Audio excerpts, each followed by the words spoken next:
All right, let's jump into a deep dive looking at the future of the power grid. We're going to be focusing on a YouTube interview from Distributech International 2024 with Claudia Cosoreanu and Claudia Blanco from GE Vernova. They really paint this picture of the grid like it's right on the edge of some really radical changes, things like decarbonization, electrification, and a whole lot of digitalization. So get ready to learn about all that cutting-edge grid tech and the forces that are shaping how it evolves. Yeah, one of the most fascinating parts of this interview is how the interviewees they really capture the feeling that we are at a pivotal moment, Claudia Cosoreanu uses this really powerful analogy. She says that the power industry is changing at the rate of a hockey stick. I love that analogy. So what exactly does she mean by that? Well, she explains that the changes that we've seen in just the last 5 years alone have outpaced what we saw in the entire previous century. We're at that point on the curve where things are just about to take off exponentially, and it just begs the question, what does this rapid acceleration mean for you, Well, for starters, I think it means we're going to be seeing a lot of new technology and innovation, especially in the energy sector. But I'm curious, what are the specific forces that are driving this transformation? So the interview highlights 4 key drivers. They call them the 4 Ds: decarbonization, electrification, decentralization, and digitalization. And these Ds are impacting us in ways we might not even realize. Okay, so break those down for me a little bit. What do those Ds actually mean in a practical sense? Okay, well, decarbonization is all about moving away from fossil fuels and towards those renewable energy sources. Electrification basically means we're using electricity for more and more in our lives, like transportation and heating, things like that. And then decentralization refers to the rise of prosumers. Those are consumers who also generate their own electricity, like those who have solar panels on their roof. It's interesting because I've definitely noticed more and more homes in my neighborhood that are starting to have solar panels on their roofs. It seems like people are really embracing this idea of generating their own power. Exactly, and kind of underpinning all of these trends is digitalization, which is just using technology to make the grid smarter, more efficient, and more resilient. However, the interview also highlights this major challenge, that a lot of the existing grid infrastructure, especially in North America and Europe, is really outdated. It just wasn't built for this new world of renewables and prosumers. So it's kind of like we're trying to run the latest software on an old computer. That can't be good. Right, and that's exactly why companies like GE Vernova are stepping in. They formed this new company specifically to accelerate the energy transition. They're bringing all aspects of the grid under one roof, from generation to distribution. What are your thoughts on that type of approach? It makes a lot of sense to me. You can't solve complex problems like this in silos. You need that holistic approach, which seems like that's what GE Vernova is trying to do. Yeah, it's certainly a strategic response to the need for those more integrated solutions. And a really key part of their strategy is this new software-defined automation portfolio that they've developed. It's called GridBeats. Pretty interesting name, right? Oh, definitely catchy. It kind of makes me think of a heart monitor, keeping track of the grid's health. But what is GridBeats exactly, and how does it work? Well, essentially, GridBeats acts as the central nervous system of the grid. It monitors its heartbeat to ensure stability and reliability, especially as we're seeing this increasing reliance on those fluctuating renewable energy sources. And it's made up of 5 key solutions that are designed to make the grid smarter and more resilient. 5 solutions. Wow, that's a lot to unpack. Let's dive into those, starting with the first one. What is it, and how does it contribute to a more robust grid? So the first one is called integrated digital substations. Essentially, it's all about modernizing traditional substations, which act as the traffic junctions of the power grid. By making them digital, GE Vernova is trying to give them greater control and efficiency. It's kind of like they're upgrading those junctions to handle that increased flow of traffic from those renewables and prosumers. So they're streamlining those crucial points in the grid. Makes sense. What about the second solution? What's that all about? The second one is something called zonal autonomous control. It's a pretty cutting-edge concept.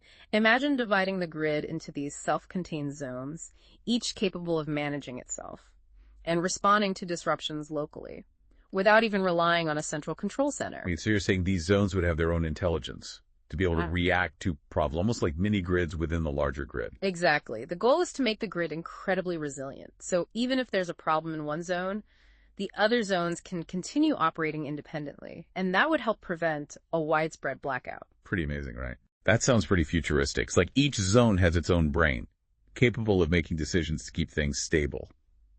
I'm intrigued. What's the third solution in this Grid Beats portfolio?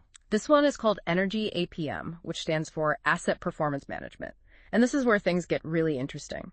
They're using physics-based digital twins for predictive maintenance. Hold on, physics-based digital twins. I know that digital twins are these virtual representations of physical assets, but usually they're based on data and algorithms. How does physics come into play here? It's a fascinating approach. Instead of just relying on that historical data, they're using these mathematical models based on the laws of physics to create these digital twins. And that allows them to simulate how the grid assets will behave under different conditions and identify potential problems before they even happen. So it's like having a crystal ball that can predict future failures. In a way, yes.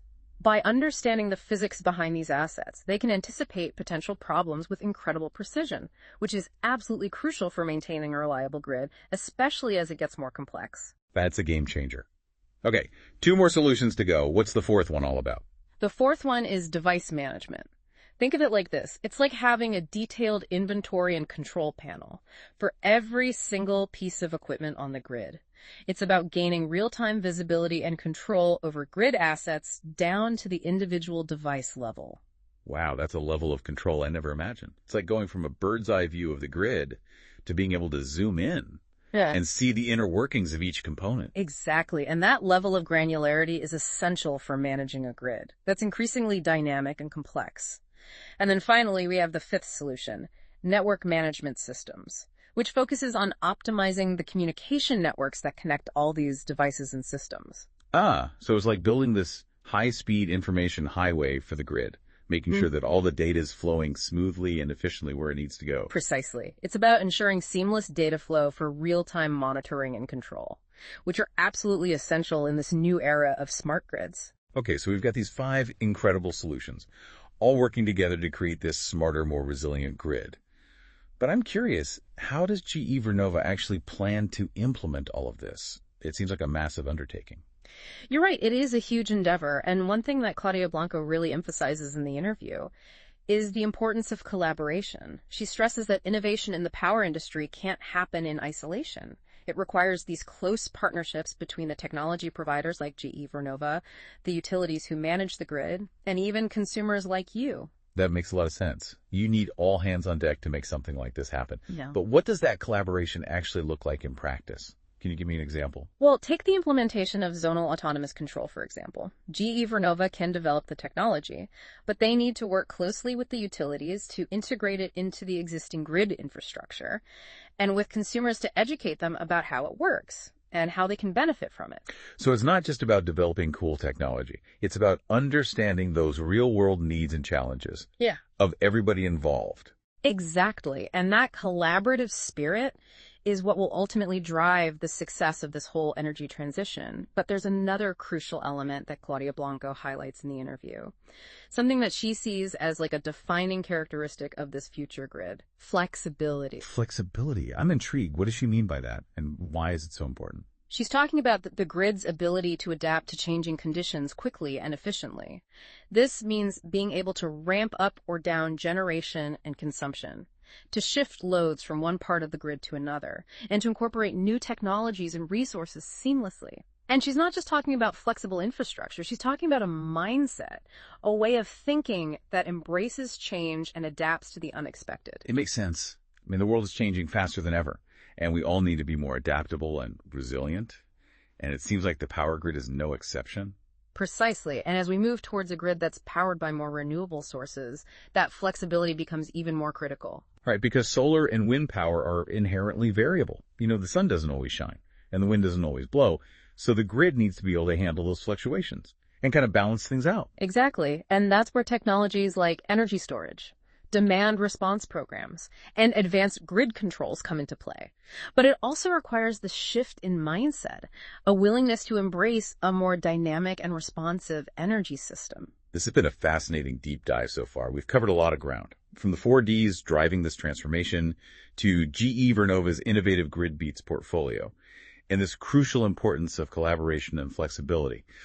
But I feel like we've only scratched the surface. What else is in store for us in part 2? Well, in part 2, we'll delve a little deeper into the complexity of this transformation, exploring concepts like systems thinking and the critical roles of data management and cybersecurity. We'll also talk about some of the challenges and opportunities that come with building a truly flexible grid. Sounds like we have a lot to uncover. I can't wait. See you in part 2. Welcome back to our deep dive into the future of the power grid. In part 1, we explored the driving forces behind this radical transformation, and we got a glimpse of GE Vernova's ambitious plans with grid beats. Yeah, we definitely uncovered a lot of exciting innovations, but it's important to remember that, we're talking about this massive interconnected system here. It's easy to kind of get caught up in those individual components, but the real challenge is understanding how everything works together. You're right. We've been throwing around terms like smart grid and digitalization, but the sheer scale and complexity of what we're talking about it's mind-boggling. Absolutely. Just think about it. You've got millions of devices generating and consuming energy, all orchestrated in real time to keep the lights on and our modern lives running smoothly. And as we move towards more decentralized and digitalized grid, that complexity just intensifies even further. So how do we even begin to wrap our heads around this level of complexity? It seems like a pretty daunting task. Yeah. Well, that's where systems thinking comes in. It's a way of approaching problems that recognizes the interconnectedness of things. We can't just focus on optimizing individual components in isolation.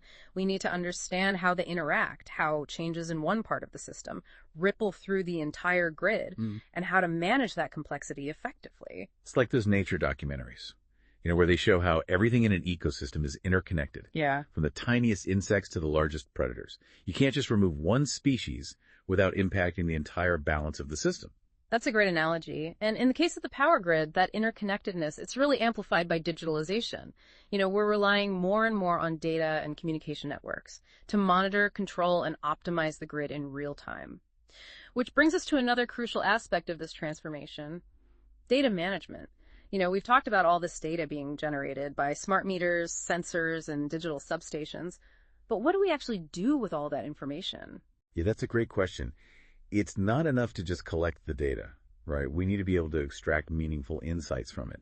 But how do we even make sense of terabytes of data? It's a massive challenge, but it's also a huge opportunity. We need to be able to analyze this data to identify patterns, predict potential problems, and just make more informed decisions about how to manage the grid effectively. So it's not just about having a bunch of sensors out there collecting data. It's about having the tools and expertise to be able to turn that raw data into actionable intelligence. Exactly. And that's where artificial intelligence and machine learning come in. These technologies can help us sift through these massive data sets, identify anomalies, and even automate those decision-making processes. It sounds like AI could be a real game changer in terms of being able to manage the complexity of the grid. But with all this reliance on data and digital technology, it kind of raises some concerns about cybersecurity, doesn't it? You're absolutely right. As the grid becomes more digitalized and interconnected, it also becomes more vulnerable to those cyber attacks. And the potential consequences are enormous. If someone can hack into the control systems of a power grid, they could cause widespread blackouts, disrupt critical infrastructure, and even put lives at risk. That's a sobering thought. It's like we're building this amazing high-tech power grid, but we also need to make sure that it has the strongest possible defenses against those who would seek to exploit its vulnerabilities. Absolutely. And it's not just about preventing those attacks, it's also about building resilience into the system so that we can detect and respond to attacks quickly and effectively, minimizing that impact and just restoring service as soon as possible. So it's kind of a multi-layered approach. We need to prevent those attacks from happening in the first place, but we also need to be prepared to respond if they do occur. Exactly. And cybersecurity for the power grid, it needs to be constantly evolving, We need to stay ahead of the attackers by implementing things like strong authentication protocols, encrypting sensitive data, monitoring for any suspicious activity, and just continually updating our defenses. Okay, so we've got systems thinking, data management, and cybersecurity all playing these crucial roles in this transformation. But let's kind of circle back to something we touched on earlier, this idea of a flexible grid. What exactly does that mean, and why is it so important? Well, flexibility in the context of the power grid means being able to adapt to those changing conditions quickly and efficiently. It's about having that ability to ramp up or down generation and consumption, to shift loads from one part of the grid to another, and incorporate those new technologies and resources seamlessly. So it's not just about having a robust infrastructure, it's about having a system that can kind of bend and flex without breaking. That's a great way to put it. And as we move towards a grid that's powered by more renewable sources, That flexibility becomes even more critical because renewable energy, by its nature, is variable and intermittent. The sun doesn't always shine and the wind doesn't always blow. Right, so we need a grid that can handle those fluctuations, smoothly integrating solar and wind power when it's available. Yeah. And balancing it out with other sources when it's not. Exactly. And that's where technologies like energy storage, demand response programs, and those advanced grid controls come into play. We need to be able to store energy when it's plentiful, reduce consumption during those peak periods, and just intelligently manage the flow of electricity throughout the grid. Can you give me an example of how these technologies might work in practice? Sure. Imagine it's a hot summer day, and everyone's blasting their air conditioners, putting a strain on the grid. With a demand response program, utilities could send signals to smart thermostats in homes and businesses, slightly adjusting the temperature settings for just a short period. This small reduction in energy use across thousands of households can significantly reduce that overall demand, preventing strain on the grid and potential blackouts. So it's about coordinating these small adjustments in energy use to kind of smooth out those peaks and valleys of demand. That's fascinating.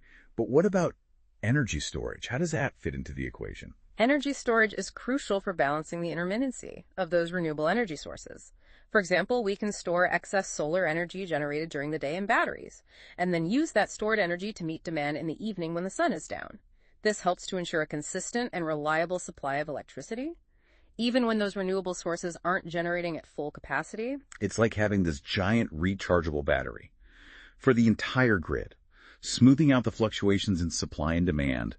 What about those advanced grid controls you mentioned? What role do they play? Advanced grid controls act like the traffic cops of the power system. They use these sophisticated algorithms and real-time data to optimize the flow of electricity throughout the grid. They can reroute power from areas with excess supply to areas with high demand, adjust voltage levels, and even automatically isolate sections of the grid that are experiencing problems, preventing those cascading failures. It sounds like we're moving towards this.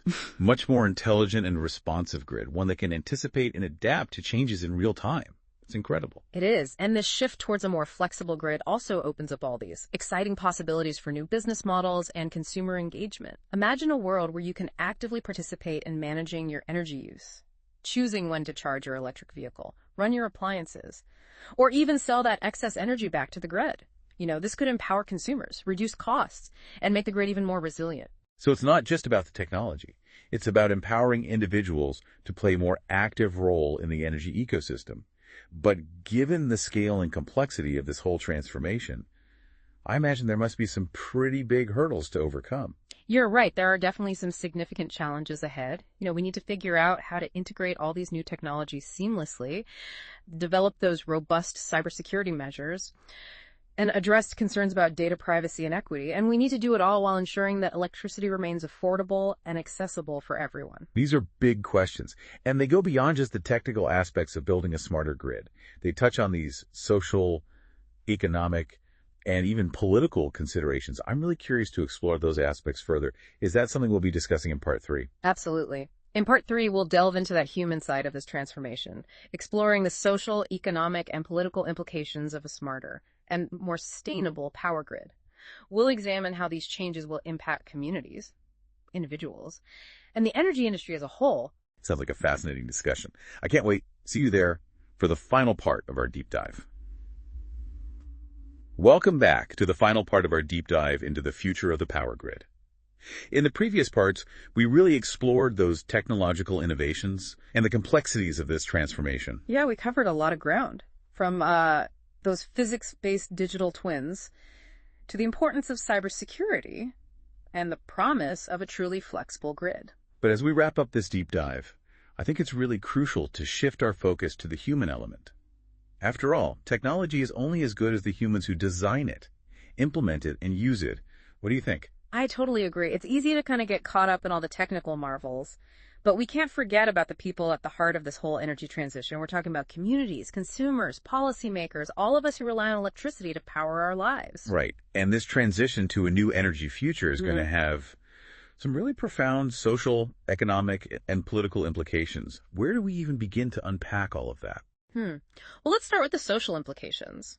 How might this shift towards a more decentralized and digitalized grid impact communities and individuals? What comes to mind for you? Well, for me, the first thing that comes to mind is energy independence.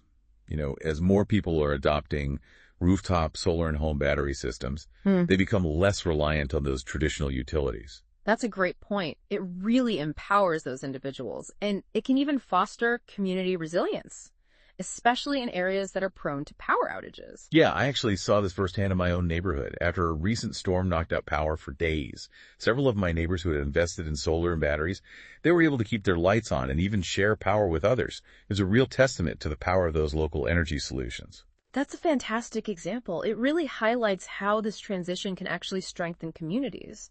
And as we move towards a more flexible grid, there's also potential for greater consumer engagement. Imagine being able to actively participate in managing your own energy use, choosing when to charge your EV, or run your appliances to save money, or even support grid stability. It's almost like gamifying energy consumption. You're rewarded for making smart choices that benefit both your wallet and the environment. Exactly. But it's also crucial to acknowledge that, not everyone will benefit equally from this. There's a risk that certain communities, particularly those with lower incomes or limited access to technology, could be left behind in this transition. How do you think we can mitigate that risk? That's a really critical point, and it underscores the need for those equitable policies and programs. We need to make sure that everyone has the opportunity to participate in and benefit from this cleaner, more sustainable energy future, regardless of their income or technological access. I couldn't agree more. And this kind of brings us to the economic implications. This transition will create both winners and losers. Some industries will thrive, while others might struggle to adapt. Right. We're already seeing this happening in the automotive industry, with the rise of electric vehicles disrupting those traditional car manufacturers. And as we shift away from fossil fuels, what will happen to the oil and gas sector? There will undoubtedly be significant impacts on those industries, but at the same time, you'll see these new opportunities emerging in areas like renewable energy, energy storage, smart grid technologies, and energy efficiency services. It's a chance to build a more sustainable and resilient economy. So it's not just about replacing one energy source with another. It's about transforming that entire energy ecosystem. Kind of makes me think of other historical shifts, like where new technologies and industries emerged and created new jobs and kind of reshaped the economic landscape. Exactly. Think about the transition from horses to automobiles, or from landline phones to smartphones. This energy transformation will be no different. But those kinds of shifts don't happen overnight, do they? They require those significant investments and a concerted effort from governments, businesses, and communities. You're absolutely right. It's going to require collaboration on a massive scale.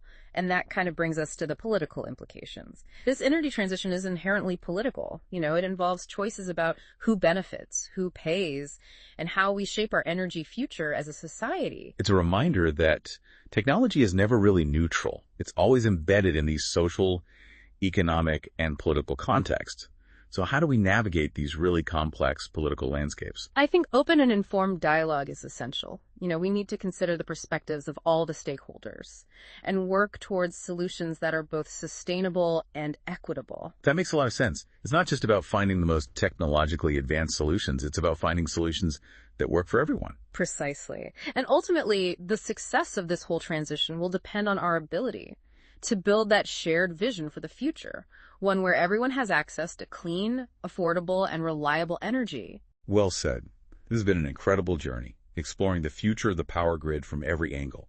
We've covered technological advancements, social impacts, economic shifts, and those political considerations. It's clear that we're on the cusp of a truly transformative era in energy. It is an exciting time to be involved in this field, and I'm really optimistic about the future. Me too. And before we wrap up, I want to leave our listeners with a final thought. As the power grid becomes smarter, more sustainable, and more interconnected, how do you envision your role in this changing energy landscape? What opportunities and challenges do you foresee? How can you contribute to shaping a future where energy is a force for good? Thanks for joining us on this deep dive, and until next time, keep those brain circuits charged.